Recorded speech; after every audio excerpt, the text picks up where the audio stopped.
नमस्कार, मैं रवि पारिक गुरुजी for accounts की ऑनलाइन यूट्यूब क्लासेस में आपका हार्दिक स्वागत करता हूं। हमने अभी तक जो चैप्टर स्टार्ट किया है वो चैप्टर है हमारा company accounts, issue of shares and debentures. ये आज इसकी क्लास नंबर 2 है। ठीक है, तो आज इस क्लास में हमने अभी तक जो क्लास नंबर 3 है, हमने अभी तक जो लास्ट क्लास में हमने देखा है कि हम शेयर को इशू करते हैं और शेयर को इशू करने पर नॉर्मल बेसिक एंट्रीज क्या क्या होती है। अब हमने आज देखना है कि जो एंट्रीज होती है उस पर हम एक अपना न्यूमेरिकल क्वेश्चन बनाते हैं और उसको क्या करते हैं, हम उसकी जर्नल एंट्री करने की कोशिश करते हैं। ठीक है, मान लीजिए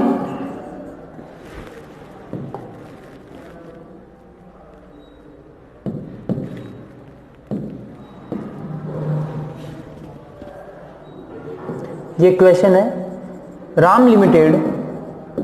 देखिए, मैं आपको एक बात पहले बता दूं कि आपका इस चैप्टर एक थ्योरेटिकल पोर्शन भी रहता है, लेकिन थ्योरेटिकल पोर्शन एक बार हम इसके न्यूमेरिकल्स कर लेते हैं, थोड़ा बहुत आपको इस चैप्टर के बारे में जानकारी हो जाए।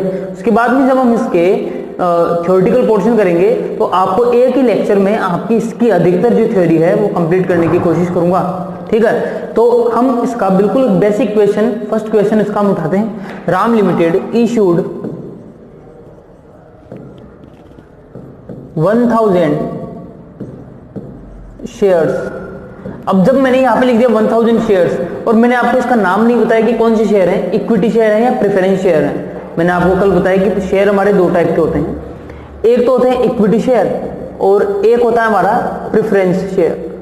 ठीक है, तो हमारे दो टाइप के शेयर होते हैं, इक्विटी और प्रेफरेंस शेयर। अगर मैं आपको नहीं बताता हूं कि मैंने कौन से शेयर इशू किए हैं, नाम लिख देता हूं तो अच्छी बात है, नहीं लिखता हूं यदि, तो आपको समझ जाना है कि ये हमने जो शेयर इशू किया है वो इशू कौन सा किया है, हमने इक्विटी शेयर इशू किया है। तो Ram limited issued 1000 shares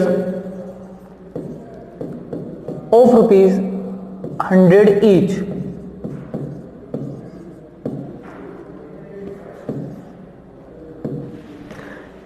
company ने, राम लिमिटेड ने, कोई कंपनी है जिसने 1000 शेयर इशू किए हैं। एक शेयर की प्राइस है 100 रुपीज की, मतलब इस कंपनी को 1000 मल्टीप्लाई बाई 100 मतलब होता है 1 लाख रुपीज। इस कंपनी को टोटल 1 लाख रुपीज इसको क्या चाहिए, कंप्लीट चाहिए, इसको टोटल 1 लाख रुपीज चाहिए। अब जो 1 लाख रुपए इसको जो चाहिए, ठीक है, वो कहां से लेंगे, पब्लिक से। अब पब्लिक क्या करेगी, इनको ये शेयर देगी, लेकिन ये बोल रहे हैं कि ये पैसे लेंगे कैसे, ये आपको बताता हूं मैं। Which is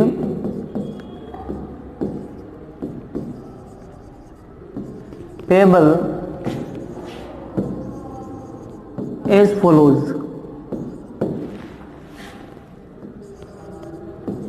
on application. मैंने आपको कल बताया था कि इसे इंस्टॉलमेंट में लेंगे। ऑन एप्लीकेशन मैं लिख लेता हूं यहां पर रुपीज मान लेते हैं इसके 40। ऑन अलॉटमेंट, मैंने आपको बताया था कि सेकंड इंस्टॉलमेंट का नेम रहता है अलॉटमेंट। ऑन अलॉटमेंट रुपीज इसके ले लेते हैं हम 30। और लास्ट एंड फाइनल बस एक इंस्टॉलमेंट और रहेगी ऑन फर्स्ट, जिसका नाम रहता है फर्स्ट। वैसे तो रहता है फर्स्ट कॉल, लेकिन मैं कह रहा हूं लास्ट ही यही है, इसलिए मैं कहूंगा इसे on first and final call ₹30। तो आप देखेंगे कि 40 30 30 ऐसे करते हुए टोटल 100 रुपीज हो चुके हैं। जो आपको 100 रुपीज आपको कैसे चाहिएंगे, 1000 शेयर्स पर टोटल 100 रुपीज आपको चाहिएंगे, तो इस हिसाब से आपके पास में 1 लाख रुपीज आ जाएंगे। अब ये बिल्कुल नॉर्मल क्वेश्चन हो गया है। ठीक है, तो इस नॉर्मल क्वेश्चन की आपको क्या करनी है, जर्नल एंट्रीज करनी है। एक शेयर है वो 100 रुपीज का। ठीक है, आपको आने वाली वीडियो में या आने वाली कुछ देर बाद में मैं आपको एक चीज बताने वाला हूं। ये 100 रुपीज का एक शेयर है, इसे कहेंगे फेस वैल्यू। सॉरी, इसे कहेंगे इस शेयर की फेस वैल्यू, यानी एक शेयर बेसिकली है कितने रुपए का, उसे कहते हैं उस शेयर की फेस वैल्यू। ये भी आपके आने वाले टाइम में काम में आएगा, तो इसलिए आप समझ के चलिएगा कि फेस वैल्यू क्या होती है, बस मालूम होना चाहिए। कुल मिलाकर ये 100 रुपए का एक शेयर है, जिसके 40 30 30 ऐसे करते हुए मुझे 3 इंस्टॉलमेंट में इसके पैसे चाहिए। तो क्यों ना मैं इसके बारे में आपको बता दूं। तो ये कैसे लेते हैं इन रुपए को, एक बार देखते हैं। तो इसके लिए आपको क्या करना होगा, जर्नल एंट्रीज करते हैं। मैंने आपको बताया था कि सबसे पहले इसके आपको पैसे लेने पड़ेंगे। ठीक है, सबसे पहले एप्लीकेशन के आपको पहले मनी मिलेगी, ठीक है। एप्लीकेशन की मनी मिलने के बाद में फिर आप क्या करेंगे, इन्हें एप्लीकेशन के जो शेयर हैं वो देंगे एप्लीकेशन के, और उसके बाद में इन्हें अलॉटमेंट के शेयर देंगे, फिर उसके बाद में अलॉटमेंट के पैसे लेंगे, फिर उसके बाद में फर्स्ट कॉल के शेयर देंगे, फिर उसके बाद में फर्स्ट कॉल के रुपए लेंगे। मैंने कल आपको मतलब लास्ट क्लास में मैंने आपको एक एग्जांपल दिया था जिसके थ्रू मैंने बताया था कि सबसे पहले आपको आप क्या करते हैं, पहले पैसे लेते हैं। जब आपको एप्लीकेशन आएगा फर्स्ट इंस्टॉलमेंट, उस टाइम पर आप पहले पैसे लेंगे, ठीक है। जैसा कि इस वाले क्वेश्चन में आपको कितने रुपए लेने हैं, 40 रुपीज एक शेयर पर। उसके बाद में आप 40 रुपीज के पहले शेयर देंगे। फिर आता है नंबर अलॉटमेंट का। अब जो आगे से जो है पहले शेयर देंगे उसके बाद में रुपए लेंगे, फर्स्ट कॉल पर भी पहले शेयर देंगे फिर रुपए लेंगे। तो मेरे हिसाब से आपको समझ में आ चुका होगा, क्योंकि मैं ऐसी लैंग्वेज यूज में ले रहा हूं जो टेक्निकल लैंग्वेज नहीं है, जिससे आपको अच्छे से आसानी से समझ में आए। अपनी तरफ से कोशिश कर रहा हूं और बाद में अब आप जाने कि आपको कैसे समझ में आता है, लेकिन फिर भी अपनी तरफ से कोशिश कर रहा हूं कि आपको सबसे आसान से आसान भाषा में ये समझ में आ जाए। तो सबसे पहले एप्लीकेशन के मतलब फर्स्ट इंस्टॉलमेंट के पहले हमें रुपए लेने होते हैं। Bank account debit to equity, पहले हमने पैसे लेने हैं to equity share application account. जी आपको कितने रुपए चाहिए, तो आप ध्यान देंगे एक बार, 40 रुपीज मुझे एक शेयर पर चाहिए, तो 1000 शेयर्स पर मुझे कितने चाहिए, 40,000 रुपीज। तो मैं क्या करता हूं, ये 40,000 रुपीज रिसीव्ड कर लेता हूं। मतलब क्या हो रहा है आपको, देखो प्रैक्टिकली बताता हूं आपको क्या हो रहा है। ये आपकी कंपनी है राम लिमिटेड, आपको टोटल रुपए चाहिए, आपने पब्लिक को बोला मुझे रुपए दे दीजिए, तो पब्लिक ने आपको बोला ठीक है ले लीजिए रुपए हमसे। तो उन्होंने हमारे पास में अप्लाई किया है, उन्होंने हमारे पास में कि ये लीजिए आप अपनी एप्लीकेशन के पैसे रखिए, ठीक है, और एप्लीकेशन के पैसे रखिए और हमें शेयर दे दीजिए, ठीक है। तो हमने क्या किया, एप्लीकेशन मतलब फर्स्ट इंस्टॉलमेंट के सबसे पहले रुपए ले लिए, ये रहे हमने रुपए ले लिए। अब एक बात बताइए, हमने रुपए ले लिए लेकिन अभी तक हमने शेयर नहीं लिया इस एप्लीकेशन का। जो 40 रुपए लिए हैं अभी तक एक शेयर के, ठीक है, उसके बदले में हमने शेयर नहीं दिया, इसलिए ये हमारे लिए एक तरह से लाइबिलिटी है कि भाई रुपए तो ले लिए लेकिन हमने अभी तक शेयर नहीं दिया। लाइबिलिटी को हम करते हैं क्रेडिट, ये मैंने आपको बताया था कल। लाइबिलिटी अगर इंक्रीज हो तो वो होती है क्रेडिट। तो to equity share application account ये हमने देख लिया। इसके बाद में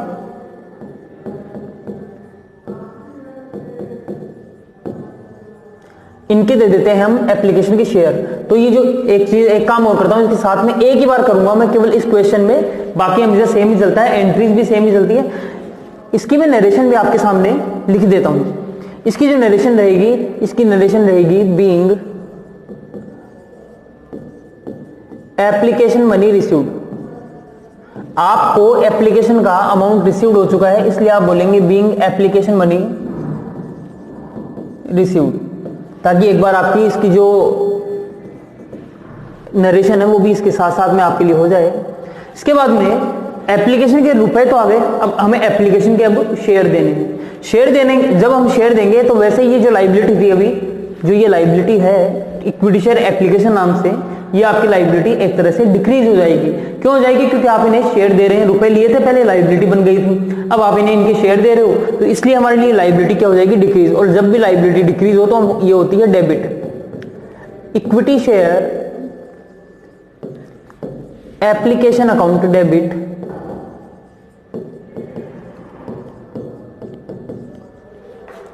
टू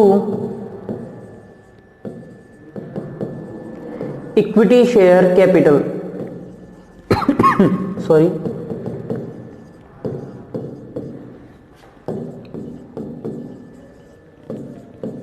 ये लीजिए जी, आपने 40,000 रुपीज के शेयर दे दिए, मतलब अभी तक आपने एप्लीकेशन के शेयर दिए हैं, तो इसको क्या लिखेंगे, बीइंग, इसकी narration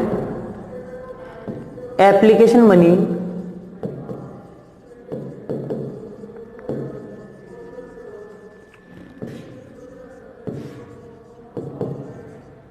adjusted, being application money adjusted, ये हमने लिख दिया है जी, ठीक है। यहां पर क्या हुआ, एप्लीकेशन के रुपए लिए, यहां पर एप्लीकेशन के शेयर दिए। एप्लीकेशन मनी एडजस्टेड से मीन क्या हुआ, एप्लीकेशन मनी एडजस्टेड से मीन हुआ कि आपको एप्लीकेशन के रुपए मिले, तो आपने क्या किया, इसके बदले में इन रुपए का क्या एडजस्टमेंट किया, आपने इसके बदले में ये जो शेयर है वो दे दिया। एक बात याद रखेंगे, जब भी शेयर देंगे मतलब आपकी ओनर्स कैपिटल बढ़ेगी, मतलब शेयर देने का अर्थ है मालिक बनाना, ठीक है, और ओनर्स की कैपिटल बढ़ रही है, मतलब मालिक बना रहे हो, मतलब ओनर के पैसे बढ़ रहे हैं। ओनर के पैसे बढ़ने का मतलब होता है कैपिटल, जो कि क्लास 11 में आपने पढ़ा था। और जब भी कैपिटल जब भी इंक्रीज होती है तो होती है क्रेडिट, आपने ये भी पढ़ा था, ठीक है। तो यहां पर ये हो गई है कैपिटल आपकी क्रेडिट। आगे देखते हैं थर्ड एंट्री, जो कि किस चीज की रहने वाली है आपके लिए। थर्ड एंट्री आपकी रहेगी जो आपका अलॉटमेंट है, इस पर शेयर देने की। एप्लीकेशन के रुपए लिए, एप्लीकेशन के शेयर दिए। अब उससे आगे से क्या होने वाला है अलॉटमेंट से, कि पहले अलॉटमेंट पर देंगे शेयर, और शेयर देने के बाद में फिर ले लेंगे रुपए इन लोगों से, ठीक है। तो जब पहले देते हैं हम शेयर, तो शेयर देने की एंट्री होगी equity share allotment account debit. एक बार देखते हैं, यानी ये जो वाली एंट्री है, ये वाली एंट्री जो सेकंड एंट्री आपने की थी, अब ये हो जाएगी पहले नंबर पर, और जो रुपए लेने वाली एंट्री वो हो जाएगी उसके बाद में, ठीक है। लेकिन फिर भी उसको विद लॉजिक समझते हैं तो अच्छी बात रहती है। Equity share allotment account debit to equity share capital, मतलब पहले शेयर देने की एंट्री हो चुकी है।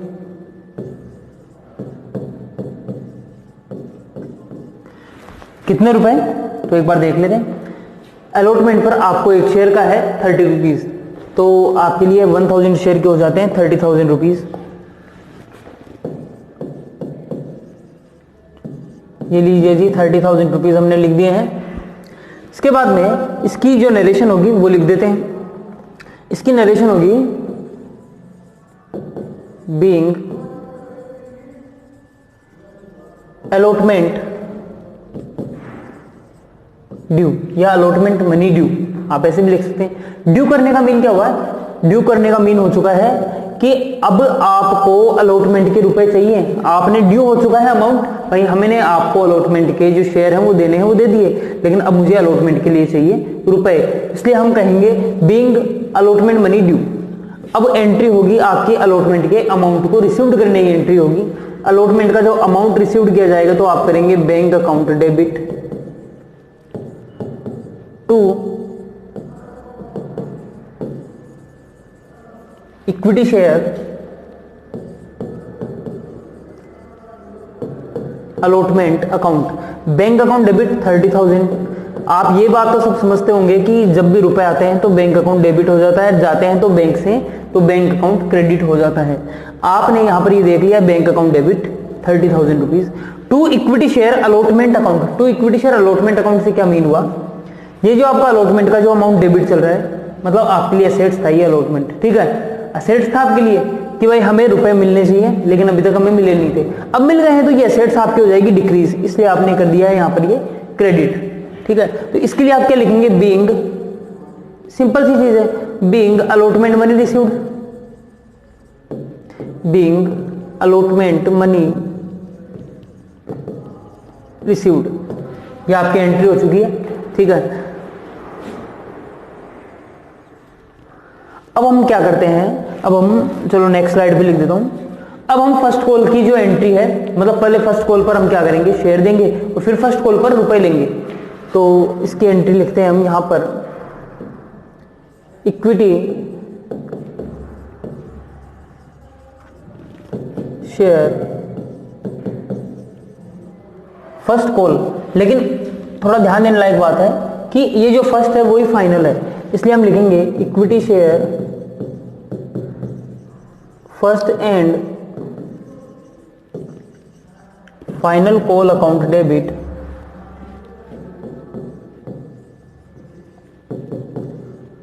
To equity share capital account. Equity share first and final call account debit to equity share capital account. ये हमने क्या किया है, शेयर दिए हैं जी। कितने रुपए के शेयर देने हैं एक बार देख लेते हैं जी। फर्स्ट कॉल पर 30 रुपीज का एक शेयर है, तो 1000 शेयर के हो जाते हैं 30,000 रुपीज, ठीक है। तो हम करते हैं 30,000 रुपीज, ये लीजिए,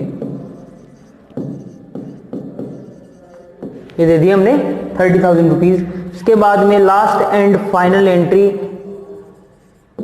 इसके नरेशन भी वही होने वाली है, being first call money due, ठीक है। और इसके लिए आपको लिखना पड़ेगा bank account debit to equity share first and final call account. Same वही लॉजिक कि आपने अब एक एंट्री के समझ लीजिएगा, लॉजिक वही रहेगा same. Equity share first call की जो मनी है, पहले आपने क्या किया, इसके शेयर दिए तो डेबिट हो गया डेबिट आपका यहां तक बीइंग, यानी इक्विटी शेयर आपने शेयर दिए, आपके लिए असेट्स हुआ है ये, वे हमने शेयर दिए लेकिन हमें अभी तक रुपए नहीं मिले, इसलिए हमारे लिए हो गया ये assets. Equity share first and final call account debit. लेकिन जब आपको रुपए मिल जाएंगे तो आप करेंगे बैंक अकाउंट डेबिट। और फर्स्ट एंड फाइनल कॉल नाम से आपके लिए जो असेट्स था कि भाई हमें रुपए नहीं मिले, अब मिल गए ना, अब मिल गए तो आप इसे करेंगे credit to equity share first and final call 30,000 rupees. तो इस तरीके से मैंने आपको एक छोटा सा आपको न्यूमेरिकल क्वेश्चन है, ठीक है, जो मैंने अभी आपको करवाया। ये न्यूमेरिकल क्वेश्चन मुझे करवाने के पीछे कारण यही था कि जो मैंने कल आपको एंट्री बताई, मैंने लास्ट वीडियो में आपको एंट्री बताई थी, वो एंट्रीज का एक बार हल्का सा छोटा सा क्या हो रिवीजन हो जाए, क्योंकि इन एंट्रीज पर आपकी क्या होनी चाहिए, पकड़ होनी चाहिए। मैं साइड में हट रहा हूं, एक बार आप इस क्वेश्चन का पहले स्क्रीनशॉट लेंगे, ठीक है, और इस क्वेश्चन का आप स्क्रीनशॉट लेने के बाद में, ठीक है, आपको जो भी आपको मैंने वीडियो बताया इसकी एंट्रीज आप लिखेंगे। लिखने के बाद में आपको ये सेम टू सेम क्वेश्चन अपनी तरफ से करना है। फिर मैं आपको एक क्वेश्चन दे रहा हूं, ठीक है, सिंपल सा क्वेश्चन। एक काम करते हैं, इसी क्वेश्चन को थोड़ा चेंज कर देते हैं और आपको वो वाला क्वेश्चन आपको खुद करना है।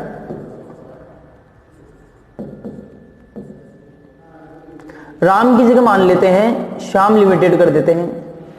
यह आपको खुद को करने के लिए दे रहा हूं मैं क्वेश्चन, ठीक है। सेम इसी तरीके का 1000 शेयर की जगह मैं कर देता हूं 10,000 शेयर, कर सकते हैं।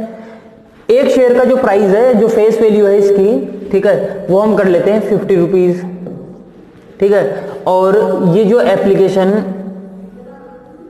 जो है इनका अमाउंट, और एक कॉल में और बढ़ा देता हूं यहां पर, फर्स्ट एंड फाइनल कॉल की जगह हम कर लेते हैं फर्स्ट कॉल और सेकंड कॉल, ये कर देते हैं फर्स्ट कॉल, और एक और कर देते हैं सेकंड एंड फाइनल कॉल, ठीक है। ये मैंने लिखा है यहां तक। अब इनका जो अमाउंट है वो हम हमारे हिसाब से एडजस्ट कर लेते हैं। इनका अमाउंट हम ऐसे कर लेते हैं, इसका लिख देते हैं हम 20, इसका हम लिख देते हैं 15, इसका हम लिख देते हैं 10, और इसका लिख देते हैं हम 5 रुपीज। मेरे हिसाब से 50 रुपीज हो चुके हैं। अब ये जो क्वेश्चन है, अब आपको ये वाला क्वेश्चन है वो आपको कंप्लीट करना है कि कैसे आप एंट्रीज करेंगे। इस क्वेश्चन को मुझे आपको देने के पीछे एक ही मकसद है, केवल वो ये मकसद है कि जो मैंने आपको भी एंट्रीज बताई, आप एक बार उस एंट्री का क्या करें, आप रिवीजन कर लें। आपके पास में एक बहाना रहेगा कि कैसे क्या रिवीजन करना है जो मैंने आपको क्वेश्चन दिया है। और इसको करने के बाद में नेक्स्ट वीडियो का आप मेरा वेट करें, ठीक है। और नेक्स्ट वीडियो में आप देखेंगे कि अब आगे की जो चीजें हैं धीरे धीरे चीजें आपके लिए थोड़ी मतलब कॉम्प्लिकेट होती रहेगी, ठीक है। लेकिन टफ चीज कुछ भी नहीं है, प्रैक्टिस से ही आपका डिपेंड करता है कि आप कैसे क्या कर पाएंगे। ये वाला जो चैप्टर है इसको अच्छे ढंग से शानदार तरीके से आप इसको तैयार कर लें। आपके लिए आने वाले कई सालों के लिए ये बेसिक का काम करेगा आपके लिए, क्योंकि कई लोग क्या हुआ करते हैं, उनको आगे की पढ़ाई थोड़ी समझ में नहीं आती है, जो प्रोफेशनल कोर्सेज वगैरह करते हैं उनको ये लगता है यार मुझे वो शायद वो जो स्टडी है, जैसे मान लीजिए सीए करने के लिए आप जाते हैं, सीएस करते हैं, कुछ भी करते हैं XYZ, आपको वहां पर अकाउंट सब्जेक्ट में थोड़ी प्रॉब्लम आने लग जाती है। उन्हें लगता है कि शायद सीए टफ है। जी सीए टफ नहीं है। टफ क्या पड़ता है, टफ ये पड़ता है कि आपने उसकी बेसिक्स जो है आपने वो नहीं काम की है। आपको एक बात बताऊं, छोटी सी बात बताता हूं आपको मैं वीडियो के एंड में, कि आप यदि ABCD तो सीखते नहीं है, अल्फाबेट आप सीखते नहीं है, और उनको सीखे बगैर आप स्पेलिंग बनाने की कोशिश करते हैं, 1 2 3 4 आप सीखते नहीं है, और बिना उनको सीखे और आप क्या करते हैं, एडिशन सब्ट्रैक्शन ये करने की कोशिश करते हैं, तो ये पॉसिबल नहीं है। जैसी आपके लिए क्या होती है, जो बेसिक चीजें होती है पहले उनको क्लियर करना होता है, तभी हम उससे ऊपर वाले स्टेप पर जाते हैं। तो कभी भी क्या होता है कि आपको यदि ऊपर चढ़ना है ना अगर आपको, तो डायरेक्ट कभी नहीं चढ़ा जा सकता। सीढ़ियों के दर सीढ़ियों आपको क्या होना होता है, चढ़ना पड़ता है। और जब सीढ़ियों दर सीढ़ियों आपको चढ़ना होता है तो सबसे पहले लास्ट सीढ़ी पर नहीं चढ़ा जाता है, सबसे पहले आपको पहली सीढ़ी पर आपको पांव रखना पड़ेगा, या दूसरी पर रखेंगे, थोड़ी ज्यादा छलांग लगाने की आदत हो तो ठीक है। तो क्या होता है कि अगर इस तरीके से अगर आप तैयारी करेंगे स्टेप बाय स्टेप, ठीक है, तो आप एक दिन मैं आपको गारंटी देता हूं कि आप कुछ न कुछ अच्छा जरूर करेंगे। कोई गारंटी नहीं होती है इस चीज की कि भाई आप यही कोर्स कंप्लीट करेंगे, लेकिन आप अपनी लाइफ में जरूर अच्छा करेंगे, मेहनत करेंगे तो आपको जरूर एक दिन सफलता मिलेगी। Thank you.